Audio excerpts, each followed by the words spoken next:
আজ আমরা একটা গুরুত্বপূর্ণ বিষয় নিয়ে কথা বলব। বিষয়টি হলো অ্যাকাউন্ট ফ্রিজিং। অ্যাকাউন্ট ফ্রিজ কেন হয়? এর অনেকগুলি কারণ হতে পারে। যেমন নাম্বার 1, লিগ্যাল ডিসপিউট। অনেক রকম কোর্ট অর্ডার, যেমন due to lawsuit and divorce settlement, সেই সব ক্ষেত্রে আপনার অ্যাকাউন্ট কোর্ট থেকে যদি অর্ডার দেয়, সেক্ষেত্রে আপনার অ্যাকাউন্টটাও ফ্রিজ হতে পারে। Number 2, suspicious activity. যদি আপনার অ্যাকাউন্টে কোনো রকম suspicious activity like fraud detection or anti money laundering অর্থাৎ AML নোটিস করা যায়, সেক্ষেত্রে আপনার অ্যাকাউন্ট ফ্রিজ হতে পারে।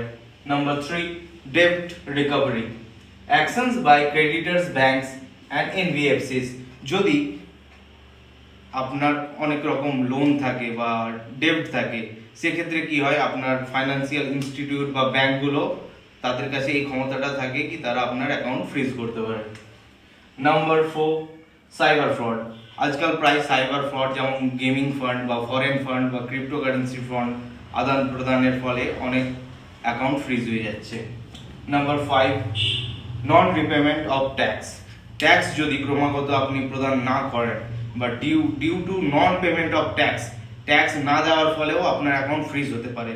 এই সময় বা এই মুহূর্তে আপনার করণীয় কি?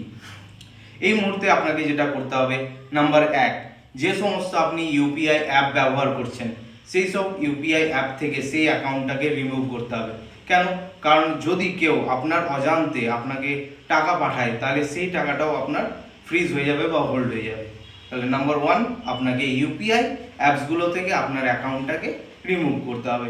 নাম্বার 2, আপনার যদি কোনো লোন চলতে থাকে সেই অ্যাকাউন্টে, অর্থাৎ অটো ডেবিট অন থাকে বা NACH যেটাকে বলা হয় অন থাকে, সেটা যদি আপনার লোন চলে, সেই লোন অ্যাকাউন্টটাকে আপনাকে ট্রান্সফারও করতে হবে।